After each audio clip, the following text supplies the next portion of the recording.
Welcome to the part 2 of Secret Vows. The shift from Ellie the inn-maid to Ellie Thorne woodshop apprentice was swift, brutal, and profoundly liberating. The first thing to go were the lost few remnants of Elara Vance. Following Liam's instructions from their clandestine meeting under the covered bridge, Elara took her final 2 high-end sweaters, the soft cashmere that had survived the initial purge, and, with a strange mix of regret and triumph, consigned them to the inn's industrial incinerator, alongside the designer labels she'd carefully cut from her remaining jeans. They vanished in a clean, hot flash, along with the ghost of the woman who wore them.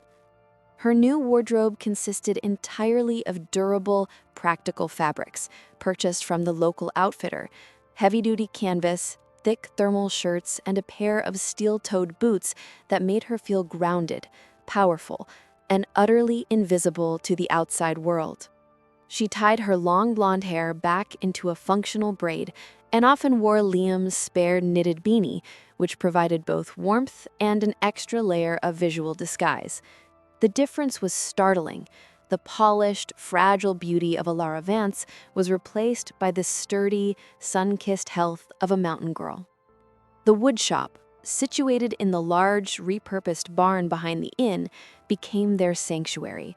It was a space saturated with honest effort, the rhythmic sound of a plane shaving wood, the satisfying thud of a mallet hitting a chisel, and the heady, complex perfume of various hardwoods, cedar, maple, and rich, dark cherry. The air was perpetually dusty, a fine golden powder that settled on everything, covering her flaws and disguising her past. In this sanctuary, their relationship blossomed with a silent intensity that transcended mere words. They were together, side by side, for 10, 12, sometimes 14 hours a day, bound by the shared rhythm of creation and the weight of their profound secret. Liam, the patient teacher, moved Ellie from basic sweeping and sanding to more intricate, demanding tasks. Her first major assignment was creating the intricate dovetailed joints for a large custom blanket chest commissioned by a wealthy upstate buyer. The dovetail is the foundation of trust in woodworking, Ellie, Liam explained one crisp afternoon, his breath clouding slightly in the cool air of the shop. He stood close behind her, guiding her hand, which held a razor-sharp chisel. The heat of his body was a constant, distracting presence. The act of teaching became an act of intimacy. The contact was purely professional, yet intensely romantic. His large, rough palm against her small, now calloused hand sent currents of warmth and security straight through her. "You have to be patient," he murmured, his voice a low, encouraging rumble near her ear. "You rush, you chip. The joint fails.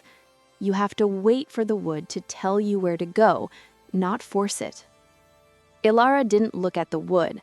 She stared intently at the way the light caught the fine golden hairs on his wrist and listened only to his voice. She wasn't learning how to cut wood. She was learning how to build a relationship based on patience and interlocking trust. "Like us," she whispered, not realizing she'd spoken out loud. Liam paused, the chisel suspended inches above the cherry plank. He didn't pretend not to understand. He shifted his grip slightly, his touch becoming a lingering embrace. "Exactly like us, Ellie Thorne, built on a perfect, honest fit." Confirmed, the use of her new, fictional surname feeling like a deep, shared secret. For the rest of the day, their work took on an almost ceremonial quality. Every measurement, every precise cut, felt like a deliberate act of commitment. Elara realized that working with Liam was the opposite of her life with Harrison, which was all flash and no structure. Here, the structure was everything. The beauty of the final product was the honest reflection of the effort put in.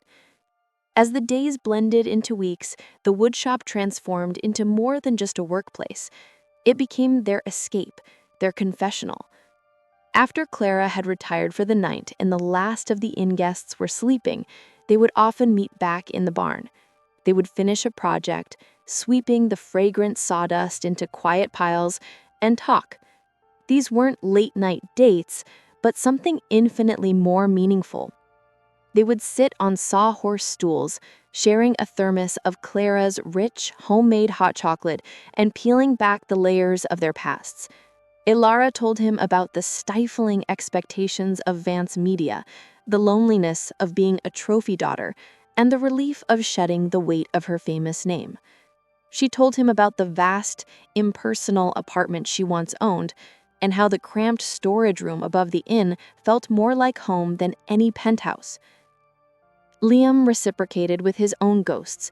He talked about his father, a stern man who had died too young, and the sudden crushing responsibility of inheriting the inn and the land.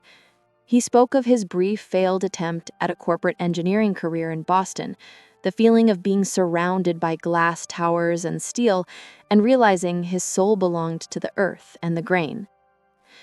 "I ran away too," Liam confessed one night, watching the flames dance in the small cast-iron stove that heated the shop. "But I ran home. I ran to something real. When I met you, running away from something that looked so perfect on the surface, I understood you immediately. You were chasing the same truth." "And you're giving it to me," Ellie said, her gaze fixed on his strong, kind face. "I don't just love the work, Liam. I love that here, with you, my value isn't measured by my bank account or my pedigree. It's measured by the quality of this joint, this piece of wood, this shared silence." The silence between them was often the most profound conversation. It wasn't awkward, it was comfortable, the peace earned by total, unvarnished honesty. The beauty of their connection lay in this quiet understanding, a love that needed no grand gestures, only steady, meticulous effort. "Woodworking. A true shame, though. We rather thought you were quite the catch for that quiet Mr. Thorne. Such a handsome pair you make, always working so closely."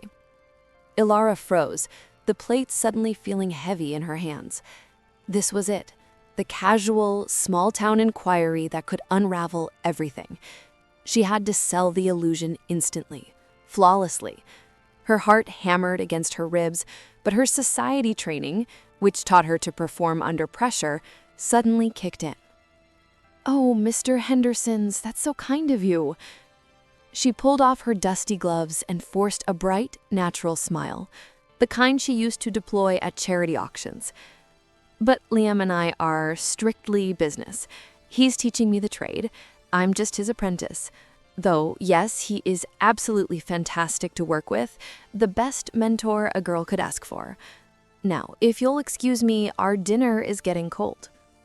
She delivered the line with perfect, breezy denial, maintaining eye contact just long enough to be polite, but not long enough to invite further questions. The lie was simple, professional, and entirely plausible to a town that valued work above all else. She slipped past him and hurried into the woodshop, trembling slightly. Liam was just wiping down a finished side table. He saw the tension in her eyes the moment she entered. "Henderson's?" he asked, taking the plates. "Henderson's," she confirmed, slumping against a workbench. "They're trying to turn us into a romance story. I told them we were strictly business, professional, mentor and apprentice." Liam set the plates down, his eyes softening with amusement and something much deeper. He walked toward her slowly, wiping his hands on a rad, and then gently reached out and took her hand. "Well, we can't have the whole town believing we're running a strictly professional operation, can we, Ellie Thorne?" he murmured, his voice a low challenge. He took a deliberate, decisive step closer, closing the last few inches of professional distance between them. "They'll talk, Liam," she breathed, her attention entirely focused on his face. The piece of the shop was suddenly charged with electric tension. "Let them," he challenged, his blue eyes intense and focused. "Let them believe the lie we told them, and they won't look for the truth we're hiding." He released her hand only to cup her cheek with his large, warm palm, his thumb brushing tenderly just beneath her eye. The gesture was possessive, protective, and unmistakably loving. He had seen her vulnerability, protected her secret, and now he was stepping fully into the role of her champion. "They think we're a romance story, Ellie?" he whispered, his head tilting down toward hers. In the quiet, fragrant space of the woodshop, away from the world and its harsh judgment, Liam finally closed the distance.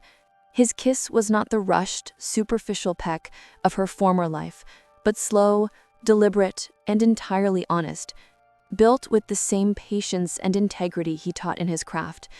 It was the dovetail joint of their hearts fitting together perfectly, proving that their trust, their secret, and their connection were undeniably real. Elara melted into the embrace, realizing that the greatest freedom she had gained wasn't just the escape from her old life, but the courage to finally, truly commit to this unexpected, authentic love.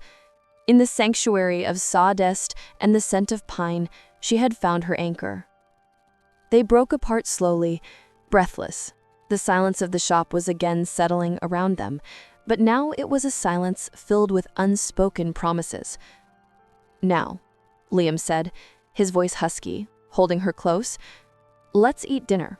We have to keep up appearances after all.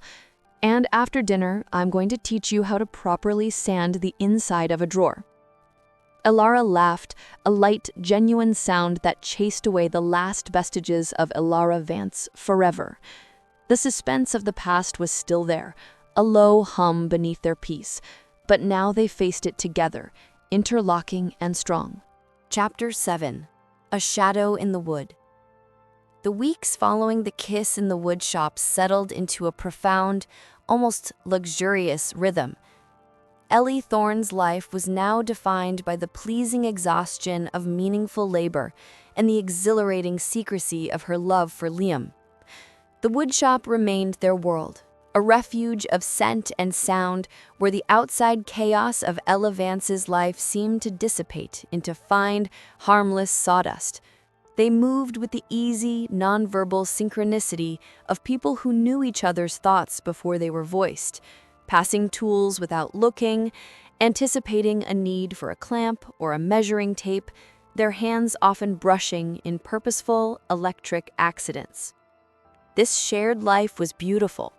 It was an idyll painted in the deep ochres and fiery reds of peak autumn.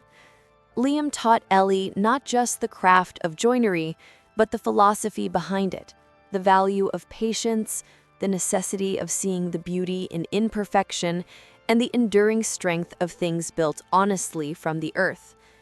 Ellie, in turn, brought a meticulous, intellectual focus to the shop, organizing his chaotic inventory, implementing efficiency systems Liam hadn't known he needed, and, most importantly, injecting warmth and laughter into his formerly solitary world.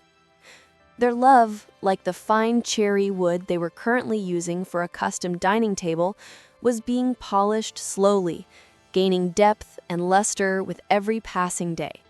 They stole moments, a shared cup of coffee at sunrise by the creek, a brief, passionate kiss hidden by a stack of lumber, or simply the long, peaceful evenings sitting by the wood stove planning their next project while their knees touched beneath the blanket of silence.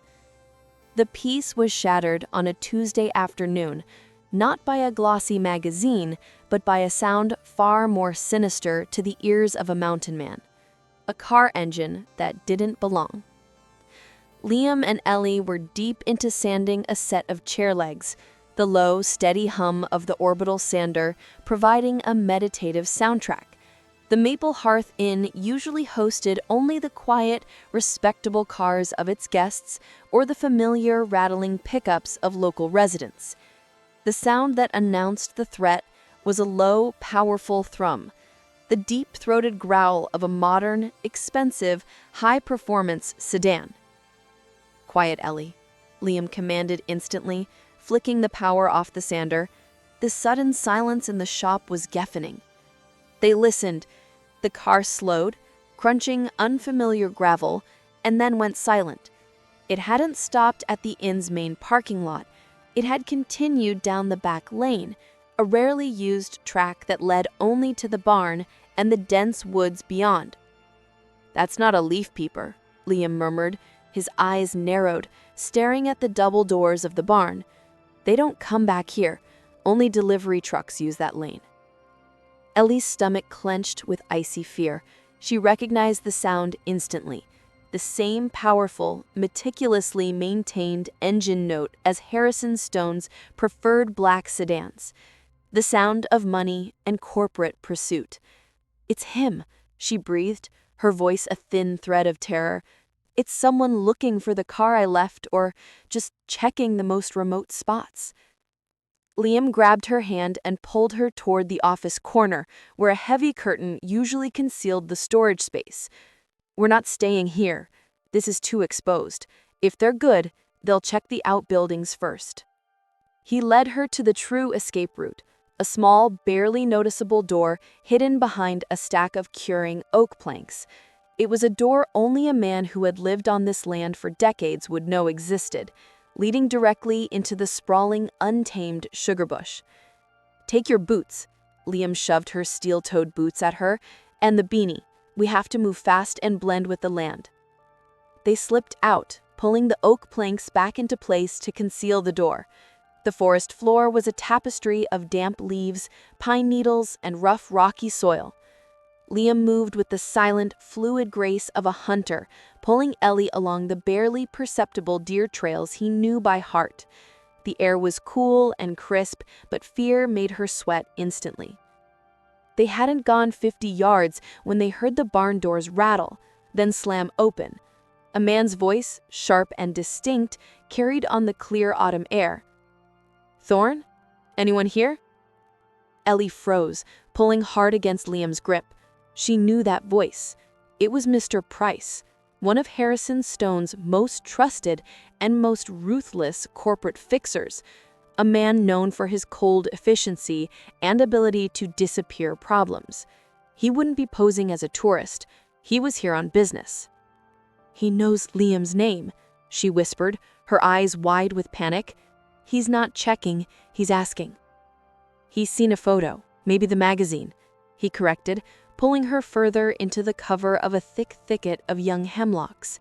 He knelt down, pulling her into the damp undergrowth beside him. The scent of pine and rich earth enveloped them. He held her close, one hand on the back of her head, forcing her face into the rough canvas of his jacket, providing a solid anchor in the storm of her fear. "Stay low, don't move, don't even breathe loud," he commanded, his voice a quiet, intense sound right above her ear. They waited, listening to the crunch of footsteps in the dry leaves. The sound was methodical, slow, the movements of a man who was used to finding what he was looking for. Mr. Price was systematic. He spent a full minute in the woodshop, then moved to the small office where he clearly noticed the disturbed curtain. "No one here," Price muttered, clearly on a cell phone, his voice carrying clear enough for them to catch the words. "I'm at the back end of the property. The car is still registered to Vance Media's corporate fleet. I've checked every roadside motel and gas station from Albany north. Her card went dead 3 weeks ago. She's either in the country or she's switched identities. There's an inn here, Maple Hearth. It's too rustic, but I'm going to check the main house and their proprietor. She's expensive, Harrison. She'd stand out in this kind of dirt." Ellie clenched, her eyes shut, digging her fingers into the earth. Dirt. Her life was dirt now, and she loved it. The peace she had found was now the very thing threatening to expose her. Liam's arm tightened around her protectively. He was tracking the man's movements by sound alone. Price was walking back toward the car, but instead of leaving, he stopped by a large, ancient maple tree, one of the trees Liam affectionately called the grandfather of the sugar bush. "Hang on," Price said into his phone. "There's a clear impression here. Small boot prints, maybe size 6, and a larger set. They lead off into the woods." He wasn't wrong. The soft, muddy ground near the grandfather tree, usually protected from the sun, held the clear imprints of Ellie's steel-toed boot and Liam's large work boot, the evidence a damning accusation of their presence. "He's got the hang of it," Price continued, his voice now colder, sharper. "He's find the ghost, tracking the Dryfoots, and I'm going after him." The sound of footsteps resumed, now faster, more driven, heading straight up the ridge, which was directly away from where Liam and Ellie were hiding. "He's taking the bait," Liam whispered, his mouth close to Ellie's ear. "He's running the wrong way. We move now." They didn't move toward the inn, they moved deeper into the wood, but diagonally across the ridge, using the dense cover of a thick spruce grove to conceal their path. Liam's plan was audacious: allow Price to exhaust himself, chasing ghost prints up the mountain, and then circle back to the barn to disable the car before he returned. The trek was grueling. Ellie, though stronger than she had been, was not a woodsman. She stumbled on hidden roots and slipped on damp moss, but Liam was her shadow and her support. He didn't carry her, but he was always there, an unyielding presence, his hand reaching back to guide her over a fallen log, his shoulder providing a temporary rest, his entire body acting as a screen against the surrounding trees. The physical exertion stripped away the lingering fear, replacing it with a burning, determined focus. She was no longer running from a wedding. She was fighting for her life and her love. This was the ultimate test of her new identity. Elara Vance would have collapsed and called her chauffeur. Ellie Thorne dug in her heels and kept moving. After nearly an hour of silent, desperate movement, they finally reached the spot directly above the barn, concealed high on an outcropping of rock only known to Liam. "We wait here," Liam whispered, pulling her down behind a large granite boulder. They were close enough to see the sleek black sedan parked near the woodshop, a jarring symbol of the city's power in this pristine valley. The cold was beginning to seep into Ellie's bones, and her muscles protested the sudden, violent exertion. Liam noticed her shivering instantly. Without a word, he pulled his flannel shirt from underneath his jacket, revealing the strong, tanned skin of his torso, and wrapped it tightly around her shoulders, holding her closer to his chest for warmth. "I'm sorry, Liam. You'll freeze," she murmured against his neck. "Never apologize for needing help, Ellie," he said, simply, his voice firm, his own warmth radiating into her. "We're a dovetail. If one piece is weak, the other takes the load. Now, watch." He pulled a small, battered pair of binoculars from his jacket pocket and scanned the surrounding forest. Price was nowhere in sight. "He's far up the ridge," Liam confirmed. "He'll be exhausted and furious when he realizes he's been running in circles. We have 10 minutes, tops. We have to disable the car, but without making noise. We need him stranded, not alerted." "How?" Ellie asked, her heart racing again. Liam pulled a small, complex metal tool, a kind of antique multi-purpose locksmith's kit, from his own boot. "This is the Thorne family's secret weapon. It's for when the inn's ancient delivery truck breaks down in the middle of a blizzard. It can neutralize a battery without noise, or disable a lock without a scratch. Price's car is smart, but it's still metal." He looked at her, his face serious. "I need you to stay here. Be the eyes. If he comes back, scream, whistle, throw a rock, anything." "No," Ellie countered, grabbing his arm. Her resolute was absolute. "We go together. If he catches you, he catches me. We're in this together. And if that car is connected to a satellite tracker, I know exactly where the main transmission chip is hidden. I used to steal my father's car and learned how to pull them." Liam looked at her, his stern expression replaced by a flash of proud admiration. Elara Vance was a commodity, but Ellie Thorne was a resourceful partner. "Let's go then, woodshop apprentice," he whispered, a hint of danger mixing with the deep affection in his eyes. They descended the outcropping, moving together as one silent unit. The sprint across the open space from the tree line to the black sedan was the most terrifying moment. Ellie held for breath, her senses acutely tuned to every crackle and rustle of the surrounding woods. They reached the car. Liam efficiently neutralized the main battery connection using his antique tool, a smooth, silent maneuver that cut all power. Ellie, working on the inside, used a fine carving tool to pry open a hidden panel beneath the dashboard, a skill learned from dismantling expensive luxury toys, and expertly removed a tiny, flashing GPS chip. "The car is useless, and they can't track his location," Ellie whispered triumphantly, holding the small chip like a captured enemy flag. Liam sealed the hood and stood back, breathing heavily. They had won the first round. Just then, they heard the first heavy, frustrated footsteps of Mr. Price returning down the ridge. He was moving slowly now, tired, angry, and alert. "He's coming back," Liam warned. "We don't have time to get back to the woodshop. We need a perfect cover." He glanced around, his eyes scanning the familiar terrain for a flaw, a hidden feature. His eyes landed on the old mill-covered bridge, visible just through the last thin strip of trees. "The bridge," Liam commanded. "The stream is the only place in the area that muffles sound and hides footprints, and there's a spot only the fish know." They ran. They slipped under the bridge just as Price emerged, exhausted from the woods. They were now submerged to their waists in the freezing, fast-moving stream tucked into a small, dark crevice beneath the massive wooden foundation. The cold was shocking, but the roar of the water rushing over the rocks provided a perfect natural sound barrier. They heard Price's heavy sigh of frustration when he realized his car was dead. Then, the sound of his frustrated footsteps on the wood planks of the bridge directly above their heads.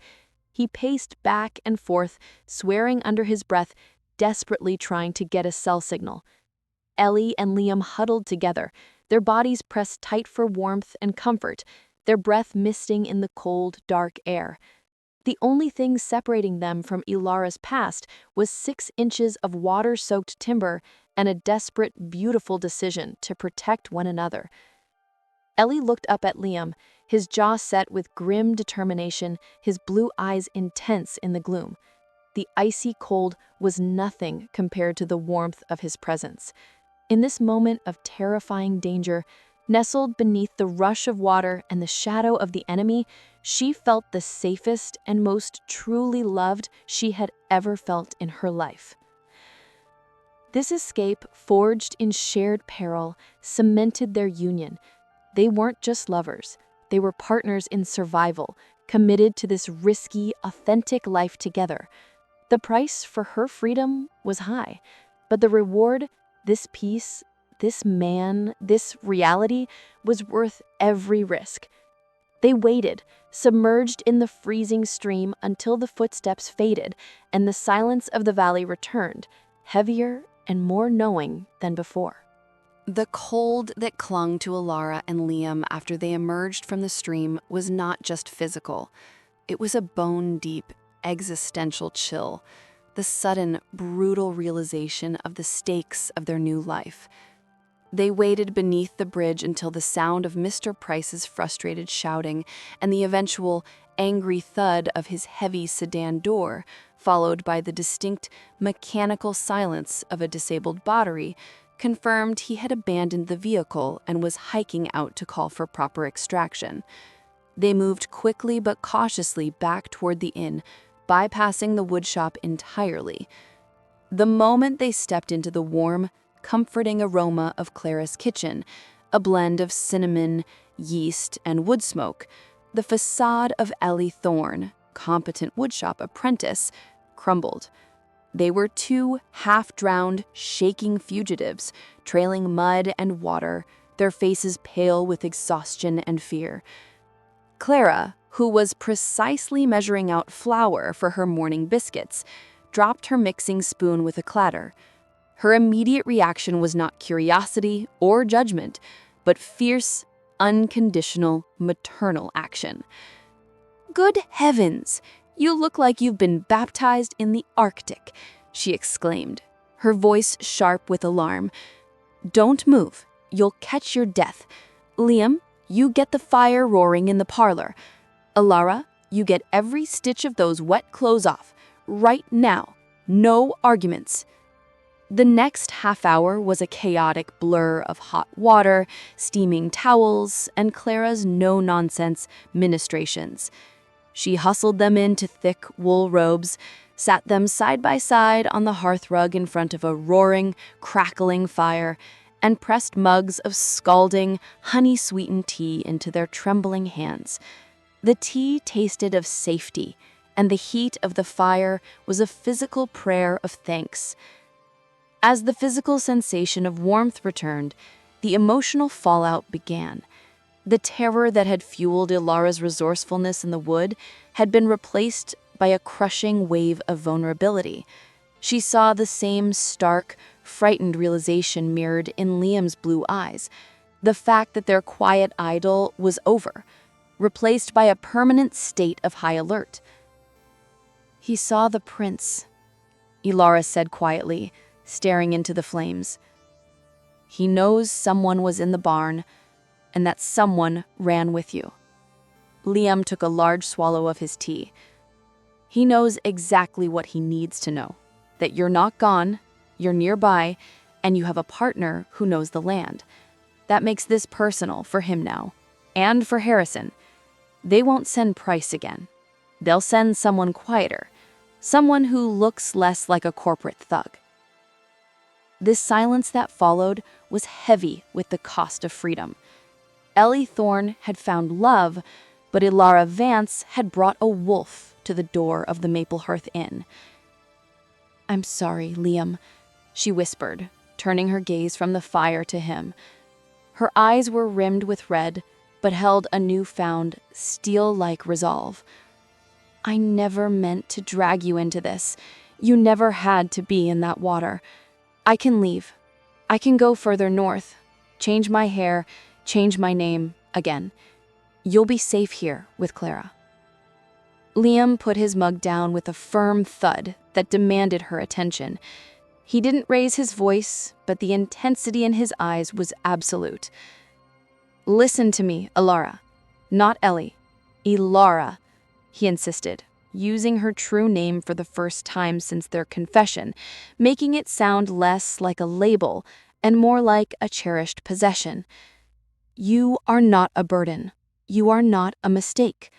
What we have, this quiet, real, honest thing we built in that woodshop, is more valuable than any empire Harrison Stone owns.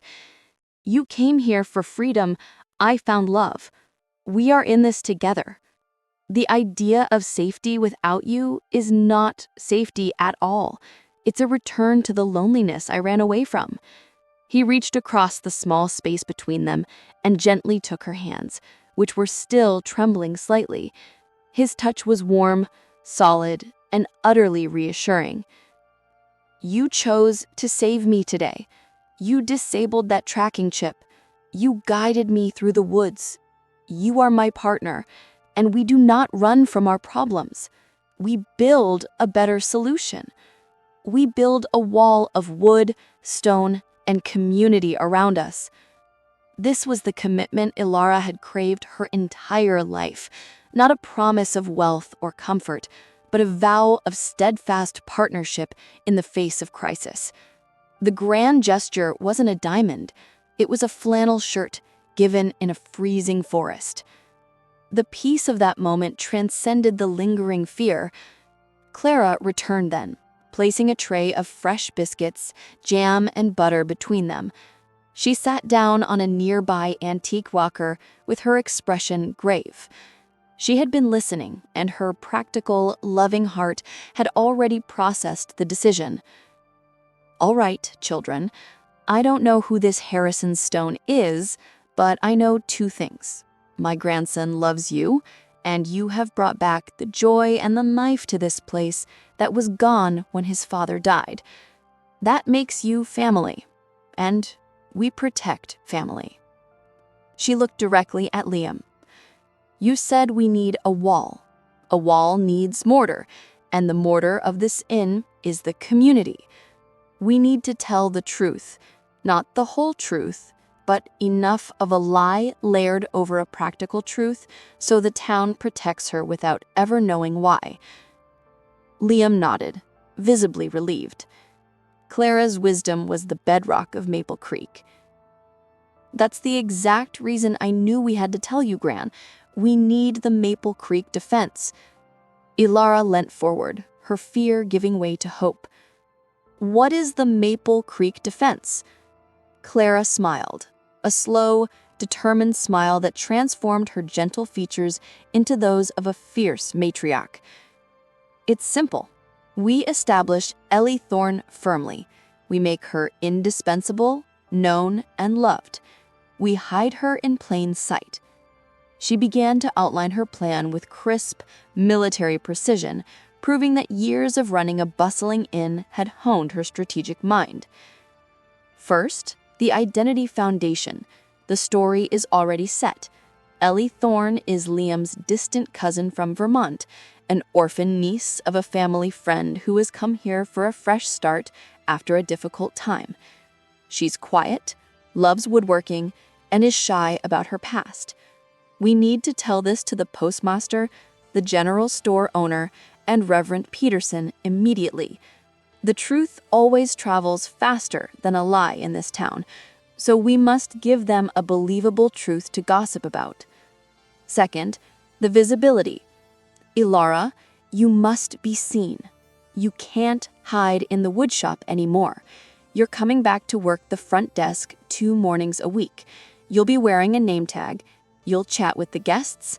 You'll become a familiar fixture. A fugitive hides. An owner's cousin is busy working. Third, the alibi.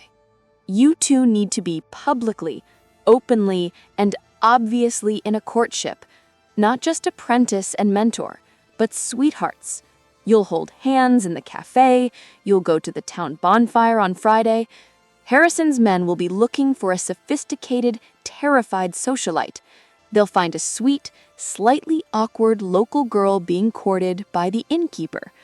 The contrast is your camouflage.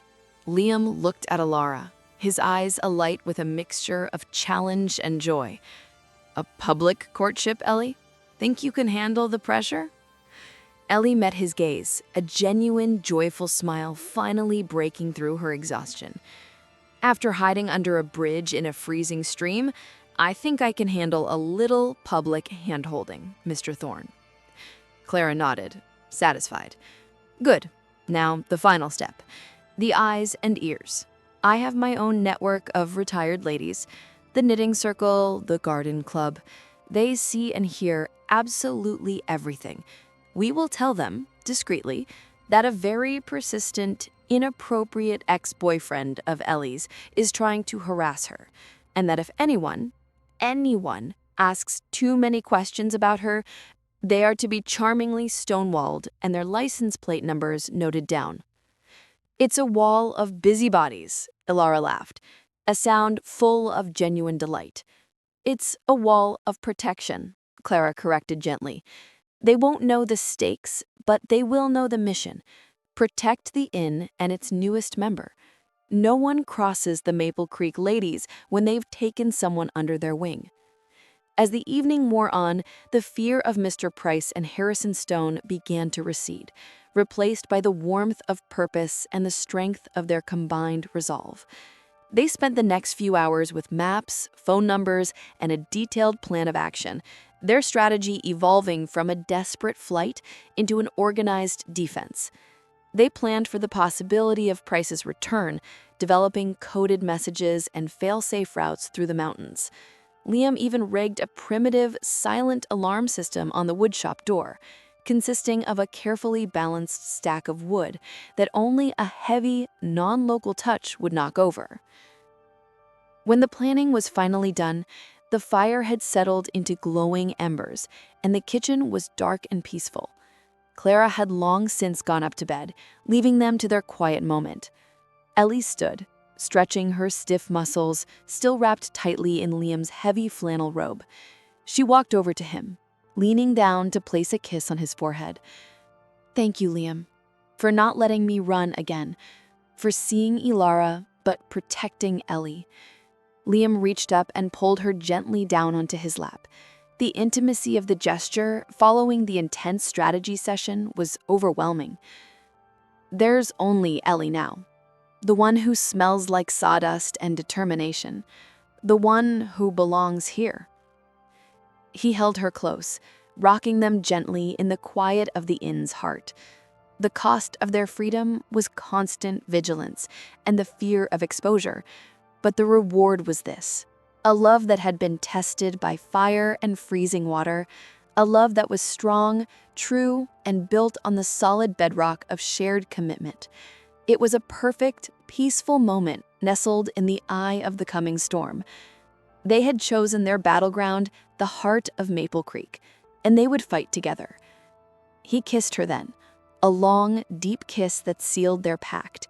It wasn't just a kiss between lovers. It was a silent vow between co-conspirators. Chapter 9. The implementation of the Maple Creek defense was less a spy operation and more a triumphant community organizing event. Under Clara's practice direction, the transition was seamless, turning Elara's vulnerability into her greatest strength, the undeniable support of a small, loving town. Elara's new life meant her days were now split meticulously.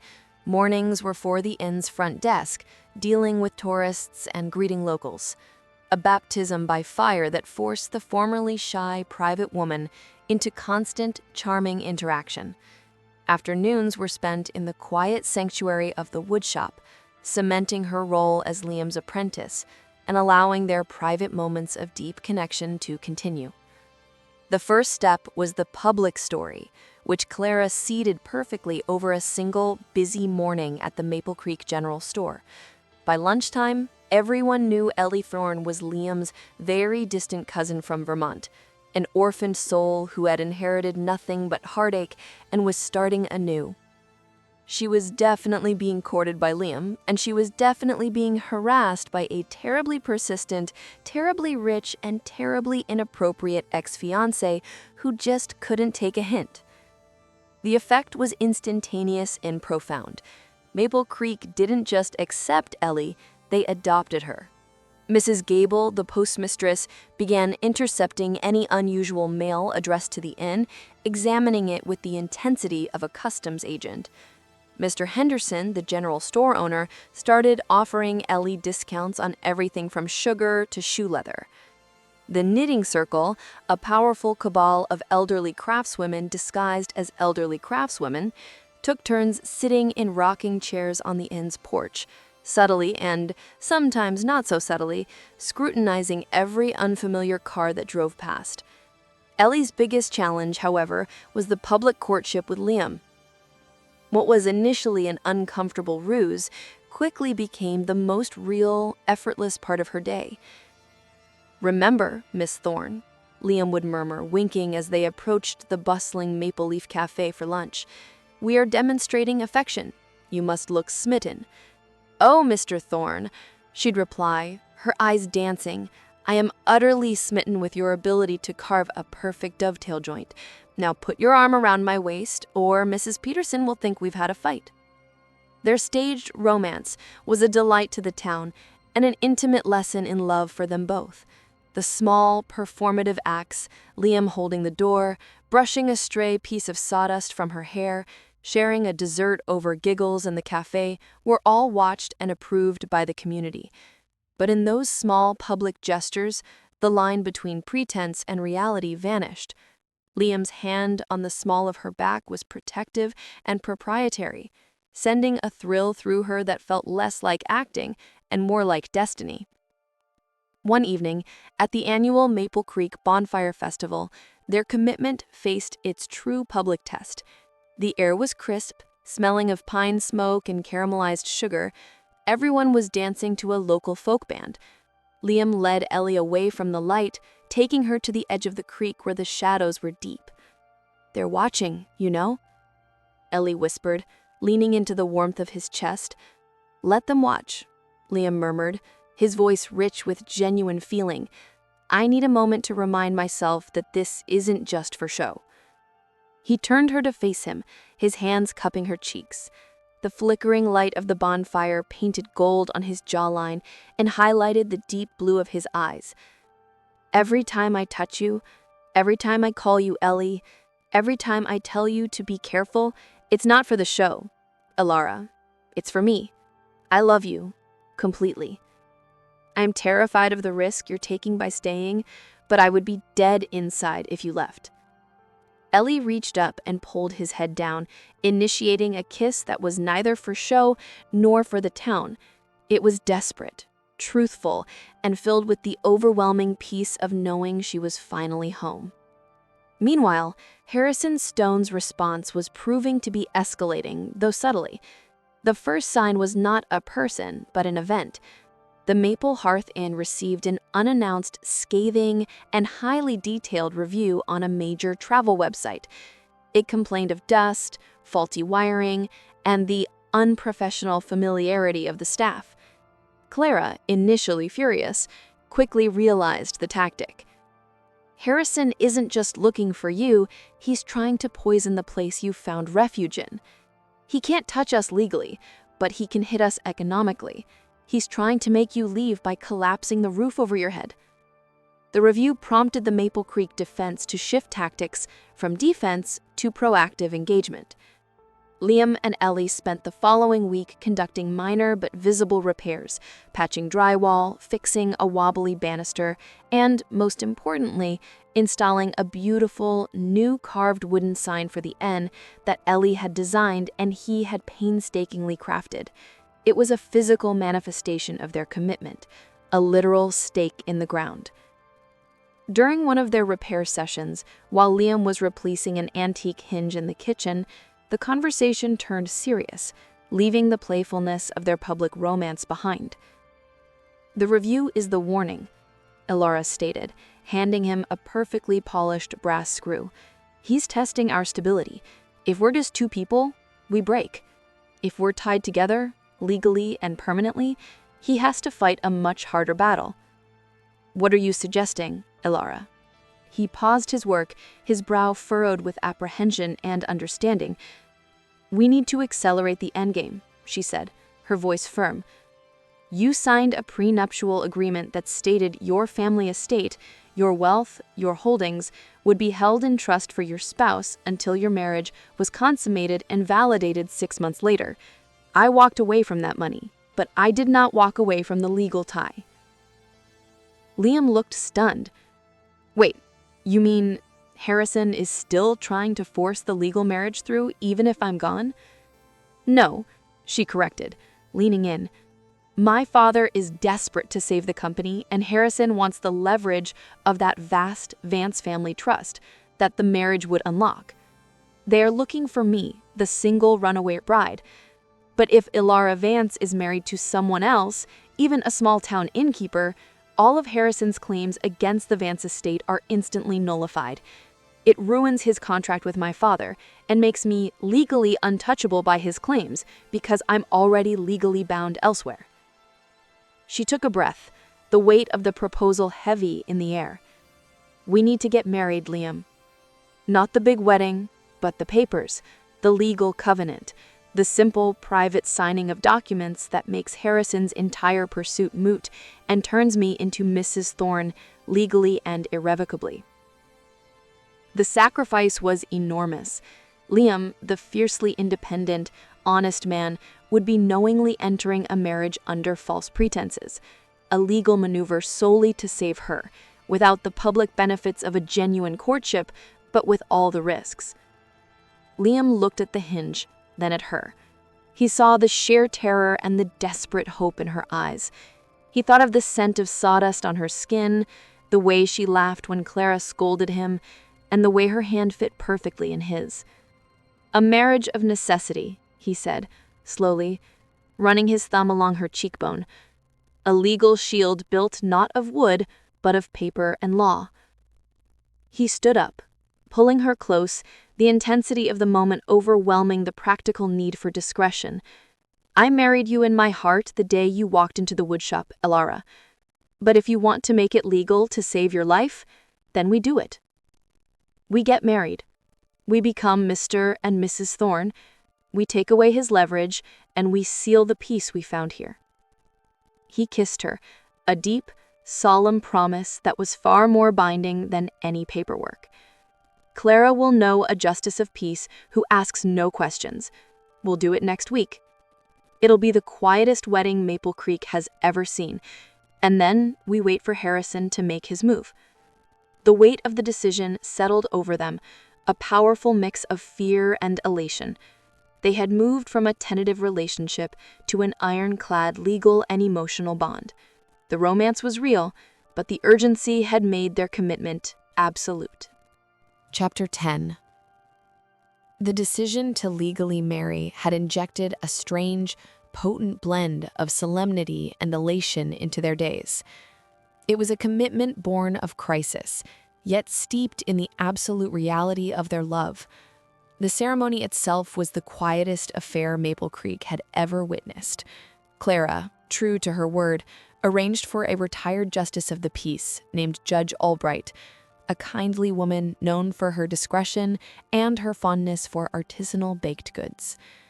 The wedding took place on a Tuesday afternoon in the woodshop, the air still smelling faintly of cedar and varnish. Liam wore a clean, pressed denim shirt, and Elara, Ellie, wore a simple ivory dress Clara had found at a consignment shop, its lace softening the edges of her fear. There were no vows written down, only the legal requirements. But as they stood among the tools and shavings, with only Clara and the judge as witnesses, the words they spoke felt more profound than any grand declaration. When Judge Albright asked, "Do you, Liam, take this woman to be your lawfully wedded wife?" Liam did not hesitate. His gaze locked onto Elara's, fierce and protective. "I do, with every measure of my heart and every promise of my future. I do." And when Elara answered, "I do," it was not the fearful whisper of the bride who had run months ago, but the firm, clear voice of a woman choosing her destiny.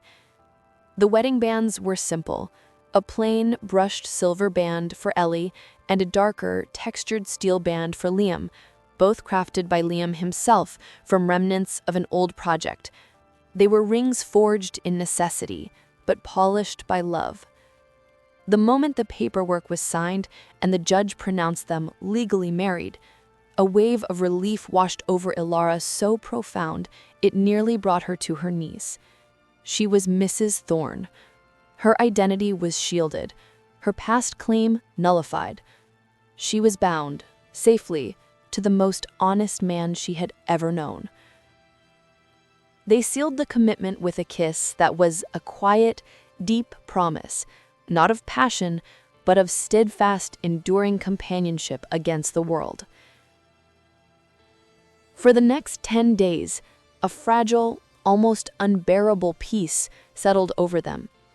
Elara and Liam continued their public courtship, now overlaid with the private, shared secret of their legal union. They lived under the same roof, but they were careful. Liam slept on the sofa in the main sitting room, and Elara remained in her in-room, ensuring that if any spy watched them, their cover remained ironclad. But their relationship deepened in the quiet moments, the late-night talks by the fireplace, the way Liam always left her a perfect cup of coffee before heading to the woodshop, the shared, subtle smile they exchanged across a crowded dining room. They were building a real marriage, brick by genuine brick, even if the foundation had been fear. Clara, however, remained vigilant. She was monitoring the travel site activity and checking the inn's financials, and what she found was troubling. "Harrison isn't just leaving bad reviews anymore, Liam," she said one morning, showing them a printout. "He tried to book the entire inn for the next 2 weeks under a shell company name, and when I declined, citing a long-term restoration project, he sent an explicit threat to sue us for commercial discrimination." "He's cornered," Liam observed, his jaw tight.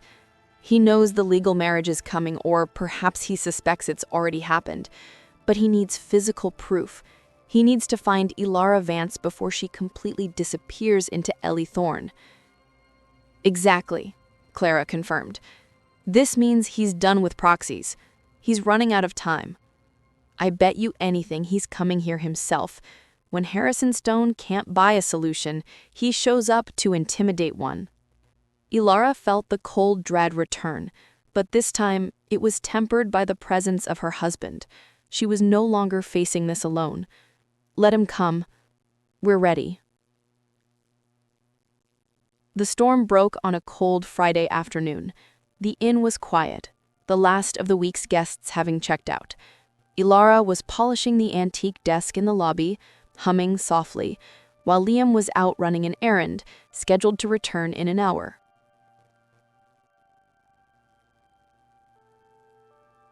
A sleek, black European sedan, utterly out of place, purred to a stop in front of the Maple Hearth Inn. It was long, expensive, and carried the unmistakable air of predatory wealth.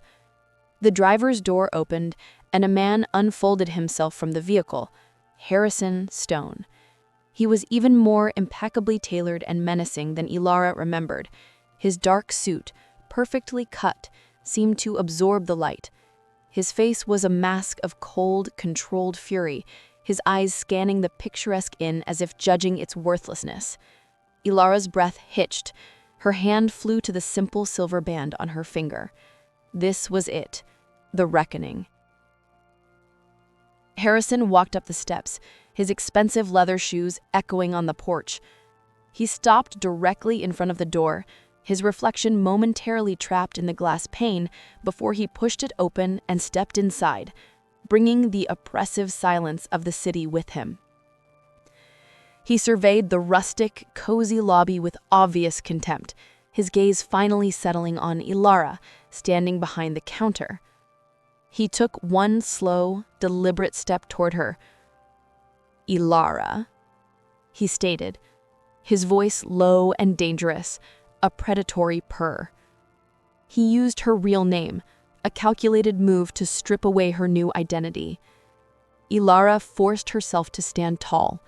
She leaned slightly forward on the counter, meeting his gaze with a composure she didn't feel. "I believe you have the wrong person. My name is Ellie Thorne." Harrison smiled, a thin, chilling expression that never reached his eyes. "Don't play games, my dear. The dress is different. The setting is absurdly quaint, but I know the Vance eyes anywhere. You wasted months of my time, and you cost my firm millions in contract renegotiations. That ends today." He pulled a document from his inner jacket, a legal summons.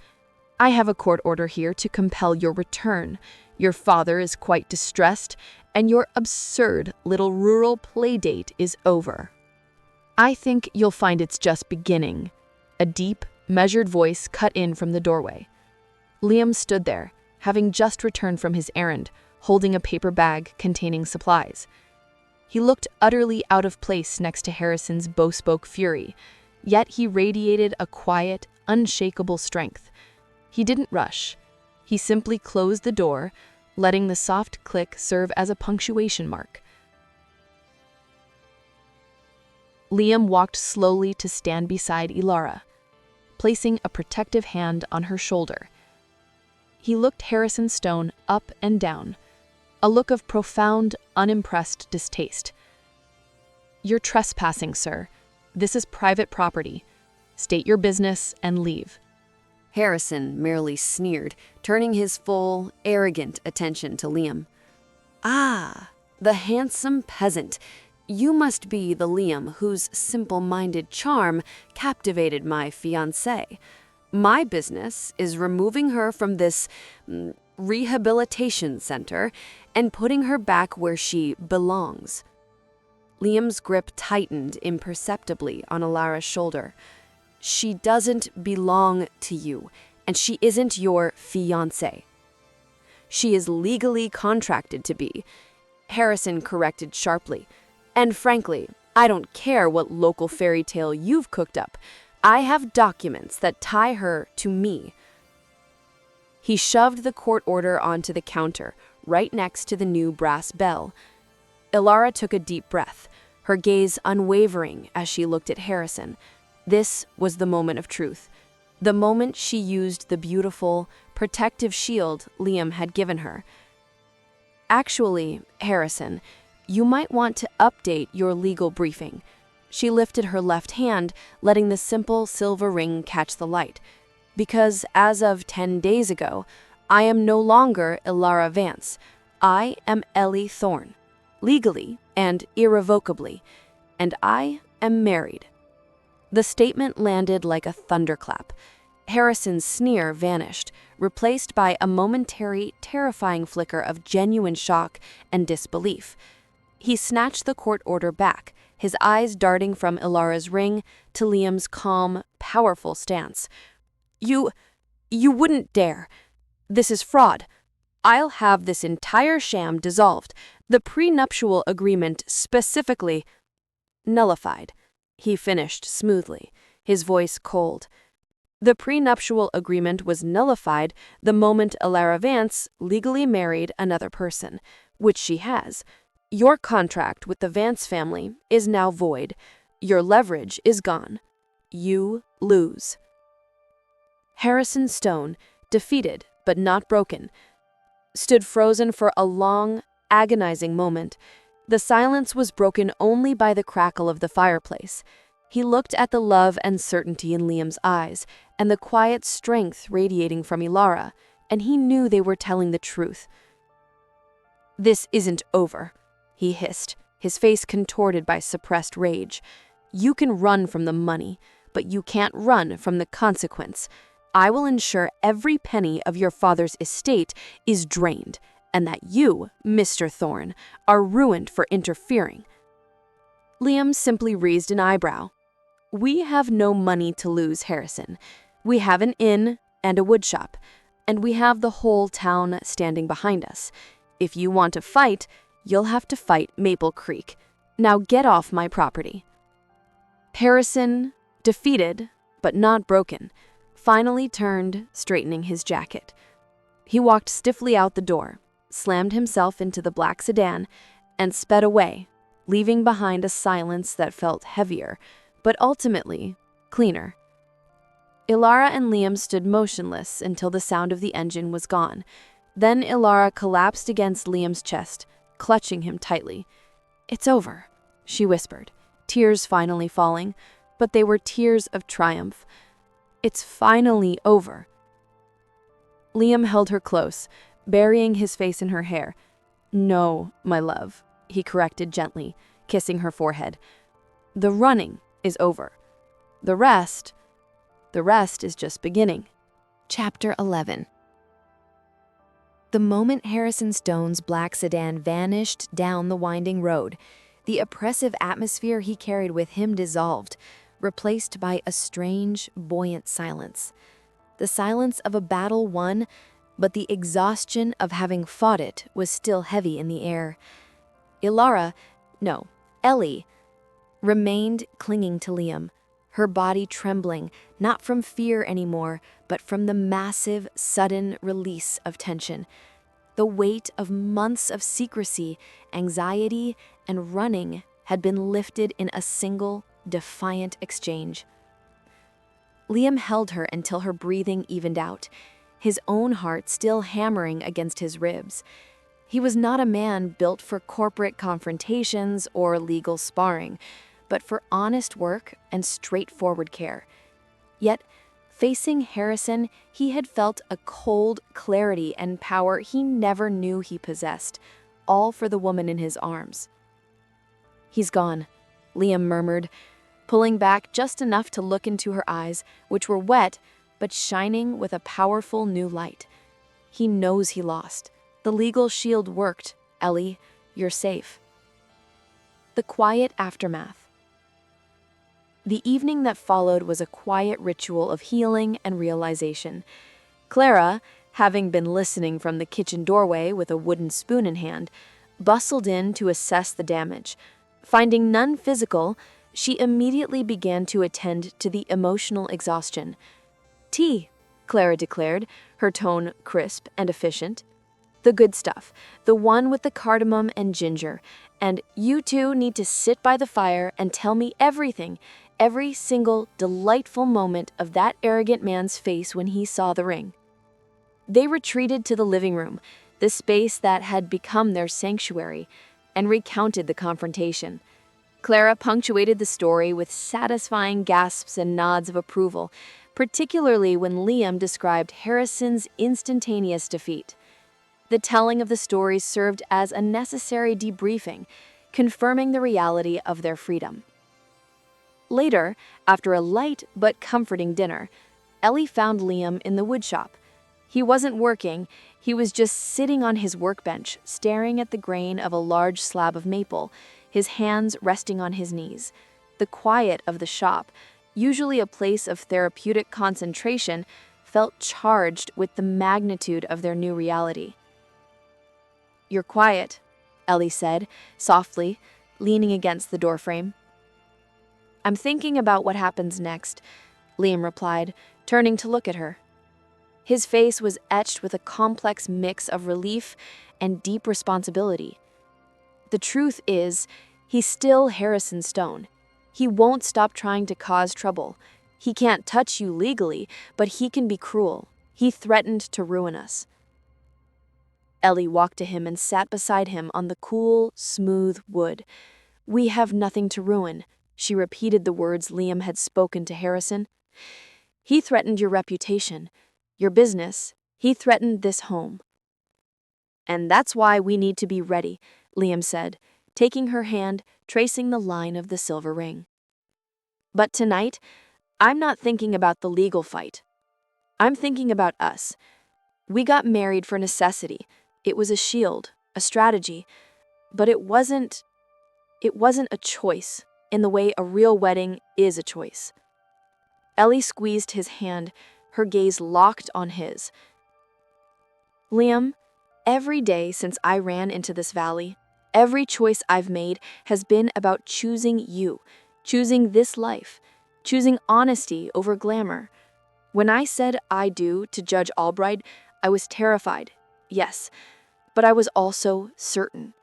I wasn't just marrying a legal document, I was choosing you, the man who would walk through fire for me, the man who asks nothing but honesty." She leaned in, her voice dropping to a heartfelt whisper. "I have been your wife for 10 days, Liam.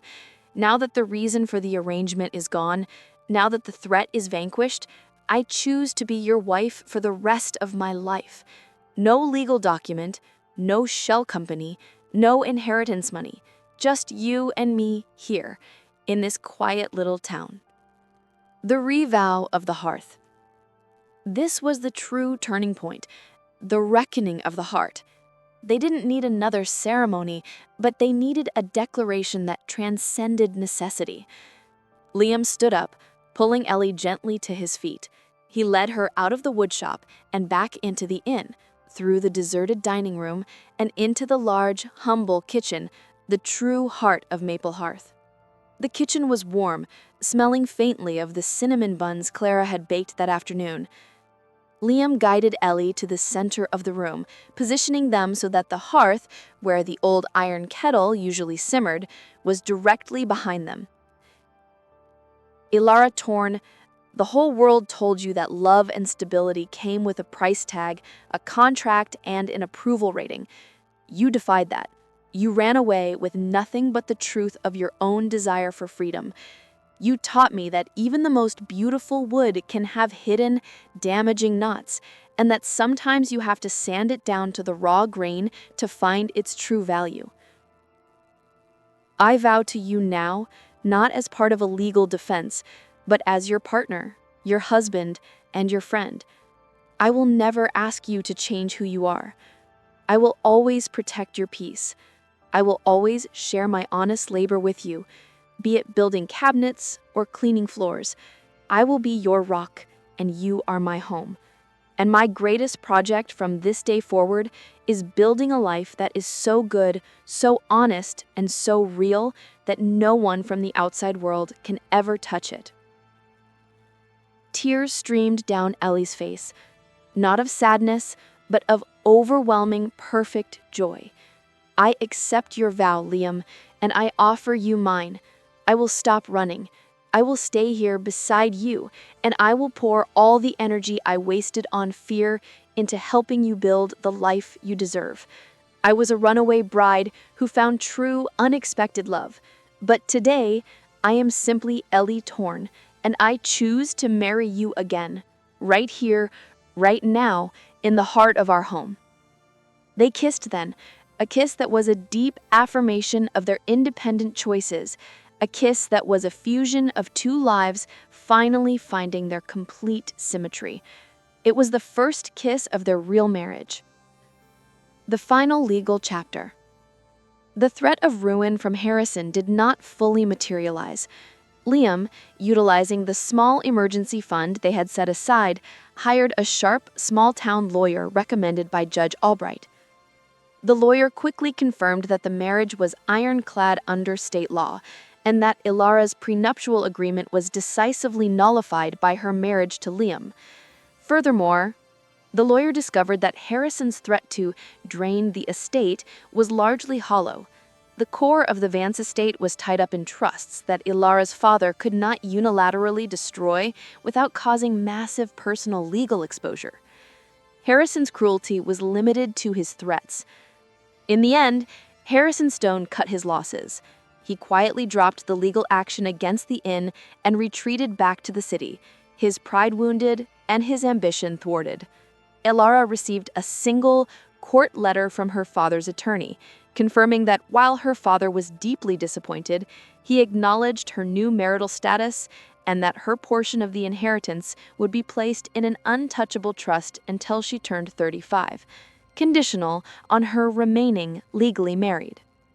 Ellie simply laughed, folding the document away. She didn't need her father's money. Her wealth was measured in the golden glow of the woodshop dust, the scent of pine and cinnamon, and the quiet comfort of Liam's hand in hers. The peace they fought for was theirs, purchased not by money or status, but by courage, honesty, and a profound, unexpected love. The Innkeeper's secret was now Maple Creek's favorite love story. Chapter 12. 6 months later. The scent of pine and peace. The late autumn air in Maple Creek no longer carried the scent of fresh pine and sawdust alone. It now held a distinct undercurrent of baking spices, beeswax, and a pervasive, quiet contentment that had settled over Maple Hearth Inn. 6 months had passed since the tense confrontation with Harrison Stone. 6 months of peaceful, focused labor that had solidified Ellie and Liam's lives together far more effectively than any hasty marriage certificate could have. The inn was thriving, not just because of the new, highly efficient administrative system Ellie had implemented, but because the guests could sense the deep, happy anchor of the owners. Ellie, now firmly Ellie Thorne, no longer worked out of fear or necessity, but out of genuine, joyful investment. She managed the inn's bookings, curated the local crafts sold in the small lobby shop, including a popular line of Liam's miniature wooden figurines, and occasionally, most importantly, spent the long, quiet afternoons in the woodshop. The woodshop, once Liam's solitary sanctuary, was now a shared space, a testament to their union. The back corner, bathed in the soft, low light from the western window, had become Ellie's drafting table, covered in ledger books, design sketches, and mugs of lukewarm tea. Liam had built her a bespoke desk from a piece of cherry wood, with intricate, subtle carvings along the edges, his silent, enduring declaration of love, built to last 100 years. He often watched her work, the concentration furrowing her brow, mirroring the intensity he applied to his own craft. He saw the last vestiges of the terrified, privileged runaway peel away, replaced by the grounded, capable woman who loved the feel of coarse linen and the smell of wood stain. The true ceremony. Their rushed legal wedding, performed under the pressure of urgency, had never felt like theirs. It was a shield, a contract. They both knew the true beginning of their marriage needed an affirmation that reflected the slow, beautiful, organic growth of their love, not the speed of an escape plan. On a crisp Saturday in November, with the town dusted by the first tentative snowfall, they had their ceremony. It was small, intimate, and perfect. The dining room of maple hearth was decorated simply with pine boughs and flickering beeswax candles. Clara played a simple, joyful melody on the old upright piano, while the Hendersons, Judge Albright, and a handful of close friends from the town stood in attendance. Ellie wore a simple, cream-colored dress, not the massive silk gown from her aborted society wedding, but one she and Clara had stitched together from local cotton, its elegance defined by its simplicity and the subtle, hand-stitched details around the collar. The silver band remained on her finger, but beside it, Liam placed a ring he had crafted himself, a plain, sturdy band made of rich walnut wood set with a tiny, perfectly clear riverstone he had found during their escape. "This is not a diamond, or gold, or a promise of vast wealth," Liam whispered, his voice thick with emotion, as he slipped the ring onto her finger. "It is Maple Creek. It is honest. It is ours." Ellie's eyes were shining as she accepted it. "This," she replied, her voice steady and clear, "is everything I ever truly wanted." Their vows were simple, focused not on forever, but on today, on shared work, shared silence, and the promise to always face the truth together, just as they faced the grain of the wood. A new project. The quiet peace that followed the ceremony was the most intoxicating thing either of them had ever experienced. They had built a fortress of love that no external force could breach. Harrison Stone was a distant memory, a cautionary tale used only by Clara to warn new staff against entitlement. Ellie's trust fund remained untouched, a safety net. They agreed never to touch, a symbol of the wealth they had rejected in favor of the richness they had built. One evening, months after the true wedding, they sat on the porch swing, wrapped in a heavy, hand-knit blanket, watching the last of the sunset paint the distant woods gold and purple. "I have a new design idea," Ellie said, leaning her head on his shoulder. "For the shop? More of those cedar boxes?" Liam asked, his voice low and comforting. "No, for the inn. For the house." She reached into her pocket and pulled out a worn, slightly damp sketch she'd been carrying around for days. It was a rough blueprint of the attached woodshed. "This space, it's perfect. It gets the morning sun, and it's right off the kitchen. We can take out this inner wall, reinforce the frame, and put in that bay window you've always wanted." Liam frowned, taking the paper. "What are we turning the shed into, Ellie? A potting room?" Ellie's smile was soft, profound, and held the promise of an entire future. She traced a finger over a small, protected square on the drawing, marked with a tiny, drawn cradle. "No, darling," she said, looking up at him, her eyes mirroring the vast, peaceful night sky. "We're turning it into a nursery. We need a home that is designed for 3. Liam stilled, the simple piece of paper shaking slightly in his hands.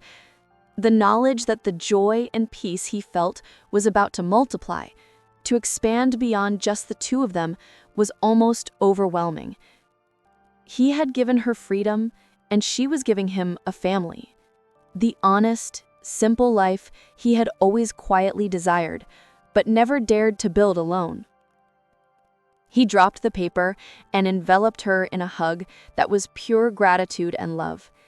He didn't say anything for a long time. He didn't need to. The answer was in the strength of his embrace, the perfect fit of her body against his, and the profound silence of a home finally completed. Maplewood, he finally murmured, burying his face in her hair. It has to be maple. Strong, sweet, and true. The runaway bride had stopped running. She had found her safe harbor, not in the glamour she left behind, but in the honest labor, simple life, and extraordinary love of an innkeeper in a small town. Elara Vance was a memory. Ellie Thorne was home. Their journey, once an unexpected flight, had become a lifetime of beautiful, peaceful construction built together, plank by plank, in the heart of Maple Creek. What a journey. Ellie and Liam proved that the truest riches aren't found in a vault, but in an honest, simple life. They traded a world of silk and secrets for the profound peace of the woodshop and the hearth. Their story is a beautiful reminder that when you choose freedom, you find your family. If you loved watching Ellie and Liam build their home together, please give this video a like. It really helps my channel grow. And if you want more stories about unexpected love and small-town charm, hit that subscribe button and turn on notifications so you never miss an episode. I want to know, what moment sealed their fate for you? Was it the close call under the covered bridge, or Liam's declaration at the woodshop? Drop your thoughts in the comments below. Ready for more great escapes and incredible love? Click on the screen now to watch our next full story or explore the entire Defying Social Expectations playlist. Thanks for listening.